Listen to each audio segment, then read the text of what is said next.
Hi hello. Royal Enfield Bullet 350യിലെ ഏറ്റവും പുതിയതും ആകർഷകവുമായ ബറ്റാലിയൻ ബ്ലാക്ക്, അതിന് തൊട്ട് മുകളിലുള്ള മിലിറ്ററി റെഡ് തുടങ്ങിയ വേരിയൻറ്റുകളെ ആസ്പദമാക്കി നമ്മളൊരു വീഡിയോ ചെയ്യാം എന്നുള്ളതായിരുന്നു. ഇന്ന് വളരെ അവിചാരിതമായിട്ട് നമ്മൾ റോയൽ എൻഫീൽഡിൻ്റെ ഷോറൂമിൽ പോയപ്പോൾ നമ്മുടെ ബറ്റാലിയൻ ബ്ലാക്കിൻ്റെ ചെറിയൊരു സർവീസ് ഇഷ്യൂവുമായി ബന്ധപ്പെട്ട് ഷോറൂമിൽ പോയപ്പോഴാണ് ആ ഒരു റെഡ് കളറ് നമ്മുടെ കണ്ണിൽ കുടുങ്ങുന്നത് കേട്ടോ. അപ്പോൾ രണ്ട് ബൈക്കുകളെയും താരതമ്യം ചെയ്തുകൊണ്ടുള്ളൊരു വീഡിയോ ചെയ്യാമെന്ന് കരുതി. അതിൻ്റെ ഭാഗമായിട്ടാണ് ഈ ഒരു വീഡിയോ. ഈ റോയൽ എൻഫീൽഡ് ബുള്ളറ്റ് പ്രേമികൾക്കിടയിൽ ഇപ്പോൾ തരംഗമായി കൊണ്ടിരിക്കുന്ന രണ്ട് നിറങ്ങളാണ്. ഒന്ന് ഇപ്പോൾ നമ്മളീ പറയുന്ന ആ പഴയ ഗാംഭീര്യം ഓർമ്മിപ്പിക്കുന്ന ബറ്റാലിയൻ ബ്ലാക്കും നമ്മുടെ സ്വന്തം വണ്ടി അല്ലേ. രണ്ടാമത്തത് നിരത്തിൽ എന്നും തിളങ്ങി നിൽക്കുന്ന മിലിറ്ററി റെഡ്. നല്ല പേരാണ് ഇവൻ അല്ലേ. നിങ്ങൾ നോക്കിയേ, ആ കളറൊന്ന് നോക്കിയേ, ആരുടെയും കണ്ണിൽ ഉടക്കുന്ന തരത്തിലുള്ള ഒരു കളറാണ്. പക്ഷേ ഞാൻ ഒരു ഓപ്ഷനായിട്ട് പറയുക ബ്ലാക്കാണ്. ബ്ലാക്കിന് ശേഷമാണ് റെഡ് ഞാനൊരു ഓപ്ഷനായിട്ട് പറയുക. എന്തായാലും നിങ്ങളുടെ കാഴ്ചപ്പാട് എന്താണെന്ന് കമൻറ്റ് ചെയ്യൂ കേട്ടോ.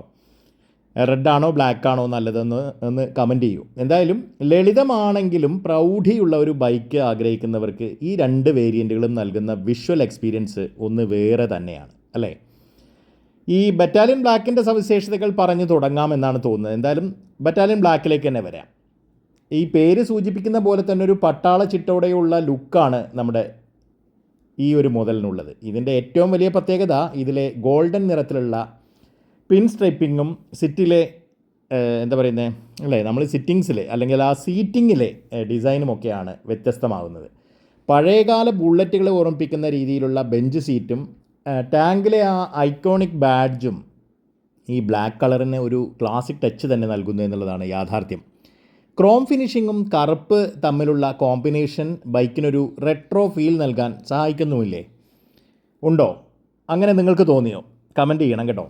എന്തായാലും ഇതിന് തൊട്ട് മുകളിൽ നിൽക്കുന്ന മിലിറ്ററി റെഡ് വേരിയൻറ്റിലേക്കൊന്ന് നോക്കിയാൽ ചുവപ്പെന്ന് പറയുമ്പോഴുള്ള ആ ഒരു പ്രത്യേക തിളക്കമുള്ള എന്നാൽ അധികം ആഡംബരമില്ലാത്ത ഒരു ഷെയ്ഡ്, അതും പൊളിയാണ്.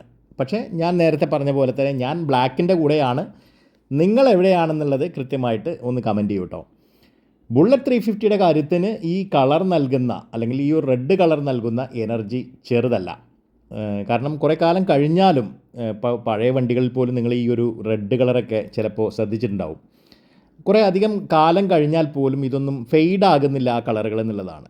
മറ്റ് മാറ്റങ്ങളൊന്നും നമുക്കില്ല, സാധാരണ പോലെ തന്നെയാണ്, കാര്യമായ ഒരു മാറ്റവും. പിന്നെ ചില കസ്റ്റമൈസേഷൻസ് നമുക്ക് ഇവിടെ വണ്ടിയിൽ കാണാൻ പറ്റും. അതെന്തൊക്കെയാണെന്ന് നിങ്ങൾ കമൻറ്റ് ചെയ്യൂ കേട്ടോ. നിങ്ങൾ ശ്രദ്ധിച്ചിട്ടുണ്ടെങ്കിൽ ഒന്ന് കമൻറ്റ് ചെയ്യൂ.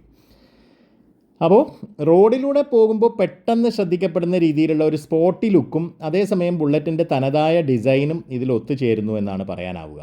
എന്തായാലും ടാങ്കിലെ സിമ്പിൾ ആ ഒരു ഡെക്കലുകളും കറുത്ത എൻജിൻ ഭാഗങ്ങളും ചുവപ്പ് നിറവുമായി ചേരുമ്പോൾ കിട്ടുന്ന ആ ഒരു ഭംഗി, അത് ശരിക്കും ആസ്വദിക്കേണ്ടത് തന്നെയാണ് അല്ലേ. അപ്പോൾ താല്പര്യമുള്ളവർക്ക് ഇതേപോലെ നല്ലൊരു ഓപ്ഷനാണ് ഈ ഒരു റെഡ് കളർ കേട്ടോ. മറ്റ് സാങ്കേതികമായി എൻജിനിലോ മറ്റ് കാര്യങ്ങളിലോ ഒന്നും എന്താ പറയുക മാറ്റമില്ല. ഇപ്പം നിങ്ങളിവിടെ കാണുന്ന ആ ടെയിൽ ലൈറ്റിൽ ചെറിയ വ്യത്യാസം കൊണ്ടുവന്നിട്ടുണ്ട്. അത് കസ്റ്റമൈസ് ചെയ്യാവുന്നതാണ്. വേണമെങ്കിൽ പഴയ ആ വിൻറ്റേജ് ലുക്കിലേക്ക് നമുക്ക് കൊണ്ടുവരാനായിട്ട് പറ്റും. ബുക്ക് ചെയ്യുന്ന സമയത്ത് തന്നെ നമുക്ക് അത്തരം മാറ്റങ്ങൾ കൃത്യമായി ഷോറൂമിനെ ധരിപ്പിച്ച് നമുക്ക് ആവശ്യമുള്ള ലൈറ്റുകൾ പിടിപ്പിക്കാനുള്ള സംവിധാനമുണ്ട്. 1000 രൂപയുടെയൊക്കെ വ്യത്യാസം മാത്രമേ അതിനകത്ത് വരുന്നുള്ളൂ. പിന്നെ അത്യാവശ്യം വേണ്ട ചില പൊടിക്കൈകൾ, ചെറിയ ചില കാര്യങ്ങൾ നിങ്ങൾ ആഡ് ചെയ്യുകയാണെങ്കിൽ ബൈക്കിൻ്റെ ലുക്കേ മൊത്തത്തിൽ മാറും. ഇപ്പോൾ ഈ ഒരു ഹെഡ്ലൈറ്റിൽ നിങ്ങൾക്ക് എന്തെങ്കിലും മാറ്റം വരുത്തണമെന്ന് തോന്നുന്നുണ്ടോ? അങ്ങനെ ഉണ്ടെങ്കിൽ അതൊന്ന് കമൻറ്റ് ചെയ്യൂ. തീർച്ചയായിട്ടും ഞാൻ ചെറിയ മാറ്റം വരുത്തിയിരുന്നു. ഹെഡ് ക്യാപ്പ് എന്ന് പറയുന്ന ഒരു സംഭവം വരുന്നുണ്ട്. ആ ഒരു അത് മൊത്തത്തിൽ ആ ഒരു ലുക്കിനെ വളരെയധികം സ്വാധീനിക്കുന്ന ഒരു സംഗതിയാണ് കേട്ടോ.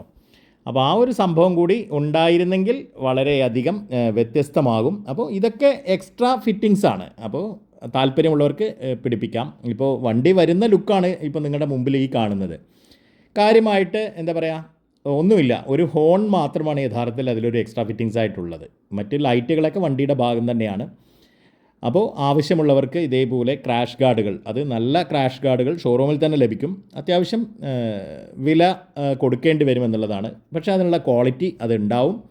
ഇനി നിങ്ങൾക്ക് ആഫ്റ്റർ മാർക്കറ്റാണ് ചെയ്യാൻ ഉദ്ദേശിക്കുന്നതെങ്കിൽ തീർച്ചയായിട്ടും, അതിനാണ് താല്പര്യമെങ്കിൽ തീർച്ചയായിട്ടും നിങ്ങൾക്ക് ഇതേപോലെ ഒരുപാട് ഷോപ്പുകളുണ്ട്. ഇനി ഇതൊന്നുമല്ലെങ്കിൽ നേരെ പിടിച്ച് വിടുകയാണെങ്കിൽ കോയമ്പത്തൂർക്ക് ഉക്കടം, നമ്മളതിൻ്റെയൊക്കെ ഒരു വീഡിയോ ചെയ്യണമെന്ന് അന്ന് കരുതിയതാണ് കോയമ്പത്തൂർ പോകുന്ന സമയത്ത്. പക്ഷേ കോയമ്പത്തൂർക്ക് പോയ സമയത്ത് ആ ഒരു എന്താ പറയുക, നല്ല വെയിലൊക്കെ ആയിരുന്നു. പിന്നെ വീഡിയോ ഷൂട്ട് ചെയ്യുക എന്ന് പറയുന്ന സംഗതിയൊക്കെ നമ്മൾ അത്രത്തോളം ഈ പറയുന്ന പോലെ എപ്പോഴും നമുക്ക് എല്ലാ സാഹചര്യത്തിലും കഴിയില്ല. അപ്പോൾ അതുകൊണ്ട് അന്ന് അതിൻ്റെ ഒരു ആ സാധനങ്ങൾ പർച്ചേസ് ചെയ്യുന്ന ആ ഒരു ടെൻഷനും മറ്റുമൊക്കെ ആയതുകൊണ്ടും നമ്മൾ തന്നെ വീഡിയോ എടുക്കണം, അതുകൊണ്ടും പ്രത്യേകിച്ച് ക്യാമറാമാനൊന്നും ഇല്ലാത്തതുകൊണ്ടും പല കാര്യങ്ങളും നമുക്ക് മിസ്സാവും. അപ്പോൾ അങ്ങനെ വരുമ്പോൾ കണ്ടിന്യൂറ്റി ഉണ്ടാവില്ല, കാര്യങ്ങളുണ്ടാവില്ല. അതുകൊണ്ട് ഉക്കടം മാർക്കറ്റിൽ പോയി ഞാൻ പർച്ചേസ് ചെയ്ത ആ ഒരു വീഡിയോ ഒന്നും എനിക്ക് ഷൂട്ട് ചെയ്യാൻ പറ്റിയില്ല എന്നുള്ളതാണ്. എന്നാലും നമുക്ക് കിട്ടിയ വിവരങ്ങൾ ഞാനൊരു അടുത്ത വീഡിയോയിൽ, നിങ്ങൾക്ക് താല്പര്യമുണ്ടെങ്കിൽ നിങ്ങൾ പറയുകയാണെങ്കിൽ നമ്മൾക്ക് കമൻറ്റ് ചെയ്യുക, നിങ്ങൾ കമൻറ്റ് ചെയ്യുകയാണെങ്കിൽ കേട്ടോ, ഞാനത് തീർച്ചയായിട്ടും മറ്റൊരു വീഡിയോ ആയിട്ട് നമുക്ക് ഉക്കടം മാർക്കറ്റിൽ നിന്ന് നമുക്ക് എന്തൊക്കെ പർച്ചേസ് ചെയ്യാൻ പറ്റും, എന്താണ് വില വരുന്നതെന്നൊക്കെ കൃത്യമായിട്ട് ഇട്ട് തരാം. അപ്പോൾ ഇവിടെ നമുക്ക് കിട്ടുന്ന വിലയുടെ ഒരു സൂചന ഞാൻ തരാം. അതിൻ്റെ 1/3 വിലയ്ക്ക് നമുക്ക് ഉക്കടത്ത് കിട്ടും. പക്ഷേ ക്വാളിറ്റി അത്രത്തോളം പ്രതീക്ഷിക്കേണ്ടതില്ല, എങ്കിൽ കൂടിയും അത്യാവശ്യം ക്വാളിറ്റി ഉള്ള സാധനങ്ങൾ തന്നെ നമുക്ക് തിരഞ്ഞെടുക്കാനാവും. ഒന്നല്ലെങ്കിൽ മറ്റൊന്ന് എന്ന തരത്തിൽ ഒരുപാട് ഓപ്ഷൻ ഉണ്ട് കേട്ടോ. അപ്പോൾ ആ തരത്തിലൊക്കെ നമുക്ക് കാര്യങ്ങളെ കാണാനാവുന്നതാണ്. ഇപ്പോൾ ഇതിൽ വരുന്ന J series engine 349 cc engine തന്നെയാണ്. ഏകദേശം 220.2 bhp കരുത്ത്, 27 Nm ടോർക്ക്, എൻജിനെല്ലാം സെയിം തന്നെ. സുഗമമായ ഗിയർ മാറ്റവും വൈബ്രേഷൻ കുറഞ്ഞ റൈഡിങ്ങും പുതിയ ബുള്ളറ്റിൻ്റെ പ്രത്യേകതയാണ്. സിംഗിൾ ചാനൽ ABS ആണ് ഈ ബേസ് വേരിയൻറ്റുകളിലൊക്കെ സുരക്ഷയ്ക്കായി വരുന്നത്. എന്തായാലും ഈ അടുത്ത കാലത്തൊന്നും കാണാത്ത ഒരു കാഴ്ച ഇവിടെ കണ്ടു കേട്ടോ. അത് കുറച്ച് ബുദ്ധിമുട്ടുണ്ടാക്കിയ ഒരു കാഴ്ച തന്നെയാണ്. ഷോറൂമിൽ പോയപ്പോൾ അവിടെ ഇതേപോലെ ഒരു ബുള്ളറ്റ് ആക്സിഡൻ്റായിട്ട് കൊണ്ടുവന്ന് നിർത്തിയിട്ടുണ്ട്. ദൈവമേ, എന്തായാലും ബുള്ളറ്റുകൾ സാധാരണഗതിയിൽ ഇങ്ങനെ ആക്സിഡൻറ്റുകൾ കുടുങ്ങുന്ന കാഴ്ച വളരെ വിരളമായിട്ട് സംഭവിക്കുന്നതാണ്. അത് വല്ലാത്തൊരു എന്താ പറയുക, ഒരു ചെറിയ ഫീലിംഗ് ഉണ്ടാക്കി എന്നുള്ളത് യാഥാർത്ഥ്യം. എന്തായാലും നമ്മുടെ ഈ പറയുന്ന 2 വേരിയൻറ്റുകളിലേക്ക് തിരിച്ചു വരികയാണെങ്കിൽ നമുക്ക് ഇവിടെ പറയാനാവുക, ഇവിടെ നമുക്ക് ഏറ്റവും ഇപ്പോൾ സിംഗിൾ ചാനൽ ABSൻ്റെ കാര്യം നമ്മൾ പറഞ്ഞു. ഇപ്പോൾ ഈ പറയുന്ന ബറ്റാലിയൻ ബ്ലാക്കിലും അതിൻ്റെ മുകളിൽ വരുന്ന ഈ ഒരു റെഡ് വേരിയൻറ്റിലെല്ലാം സിംഗിൾ ചാനൽ ABS തന്നെയാണ് വരുന്നത്. എന്തായാലും ഒരു ബ്ലാക്ക് ലവർ ആണെങ്കിൽ, ഇപ്പോൾ ആ പഴയ ബുള്ളറ്റിൻ്റെ നൊസ്റ്റാൾജിയ വേണമെന്നൊക്കെ ഉണ്ടെങ്കിൽ ബറ്റാലിയൻ ബ്ലാക്ക് നിങ്ങളെ നിരാശപ്പെടുത്തില്ല. എന്നാൽ കുറച്ചുകൂടി വൈബ്രൻ്റ് ആയ റോഡിൽ വേറിട്ട് നിൽക്കുന്ന ഒരു ലുക്കാണ് വേണ്ടതെങ്കിൽ മിലിറ്ററി റെഡും തിരഞ്ഞെടുക്കാം എന്നുള്ളതാണ്. ഏകദേശം 5000 മുതൽ 8000 രൂപ വരെയുള്ള പ്രൈസ് ഹൈക്കിന് ശേഷവും ഈ 2 വേരിയൻറ്റുകളും ഇപ്പോഴും ബുള്ളറ്റ് പ്രേമികളുടെ ഫേവറേറ്റ് ലിസ്റ്റിലുണ്ട് എന്നുള്ളതാണ് യാഥാർത്ഥ്യം. അപ്പോൾ ഈ 2 നിറങ്ങളിൽ നിങ്ങൾക്ക് ഏറ്റവും ഇഷ്ടപ്പെട്ടത് ഏതാണെന്നും എന്തുകൊണ്ട് ഇഷ്ടപ്പെട്ടു എന്നൊക്കെ നിങ്ങൾ കമൻറ്റ് ചെയ്യുകയാണെങ്കിൽ തീർച്ചയായിട്ടും നമുക്ക് അത്തരം കാര്യങ്ങളെയൊക്കെ ഉൾപ്പെടുത്തിക്കൊണ്ടും കൂടുതൽ എന്താ പറയുക, വിശദമായിട്ടുള്ള മറ്റ് വീഡിയോ ബ്ലോഗുകളുമൊക്കെ ചെയ്യാം. തീർച്ചയായിട്ടും നിങ്ങളുടെ കമൻറ്റുകളാണ് നമ്മളെ മുന്നോട്ട് നയിക്കുന്നത്. അപ്പോൾ റോയൽ എൻഫീൽഡ് ബുള്ളറ്റ്, അതേപോലെ തന്നെ അതായത് 350 അടക്കമുള്ള വെഹിക്കിൾസ്, അതേപോലെ അതിന് മുകളിൽ ഇപ്പോൾ ഹിമാലയൻ പോലുള്ള വാഹനങ്ങൾ, ഇപ്പോൾ മെറ്റിയോറിൻ്റെ സൂപ്പർ മെറ്റിയോറുകൾ, ബുള്ളറ്റിൻ്റെ തന്നെ 650 തുടങ്ങിയ വേരിയൻറ്റുകളൊക്കെ താല്പര്യമുണ്ടെങ്കിൽ നമുക്ക് ഇതേപോലെ റിവ്യൂസും അതേപോലെ ഇതിനെ സംബന്ധിക്കുന്ന വിവരങ്ങളുമൊക്കെ ആയിട്ട് വീണ്ടും നമുക്ക് വരാനായിട്ട് പറ്റും. തീർച്ചയായിട്ടും നമുക്ക് മണ്ണാർക്കാടാണെങ്കിൽ ഇവിടെ നമ്മുടെ റോയൽ എൻഫീൽഡിൻ്റെ ഷോറൂമുമായിട്ട് നമ്മൾ നല്ല കണക്ഷനാണ്. അപ്പോൾ അവർ നമുക്ക് വേണ്ട കാര്യങ്ങളെല്ലാം തന്നെ സപ്പോർട്ടീവായിട്ട് ഇതേപോലെ കാണിച്ചു തരാറുണ്ട്. അപ്പോൾ നിങ്ങൾക്ക് അറിയാനുള്ള താല്പര്യങ്ങളുണ്ടെങ്കിൽ തീർച്ചയായിട്ടും അത് കാണിച്ചു തരാനുള്ള താല്പര്യവും എനിക്കുണ്ടാകും. അപ്പോൾ ചാനൽ ആദ്യമായിട്ട് കാണുന്നവരാണെങ്കിൽ സബ്സ്ക്രൈബ് ചെയ്തുകൊണ്ട് വീഡിയോ കാണാനായിട്ട് ശ്രമിക്കുക. അതേപോലെ വീഡിയോകൾക്ക് ലൈക്ക് ചെയ്യാനും അതേപോലെ കമൻറ്റ് ചെയ്യാനും നിങ്ങളുടെ സമാന ചിന്താഗതിയുള്ള ആളുകളിലേക്ക് ഇത് ഷെയർ എത്തിക്കാനൊക്കെ നിങ്ങൾ ഈ പറയുന്ന പോലെ അല്പസമയം കണ്ടെത്തുക എന്നുള്ളത് മാത്രമാണ് റിക്വസ്റ്റ് ചെയ്യാനുള്ളത്. തീർച്ചയായിട്ടും അതൊക്കെ നമുക്ക് വളരെ വലിയൊരു സപ്പോർട്ടായിരിക്കും. അപ്പോൾ ഈ ഒരു ചാനലിൽ ഇതേപോലെ നമ്മൾ വാഹനങ്ങളെ സംബന്ധമായിട്ടുള്ള ബൈക്കുകളെ, ഇനിയിപ്പോൾ കാറുകൾ വേണമെന്ന് പറഞ്ഞാലും നമുക്ക് ചെയ്യാൻ പറ്റും.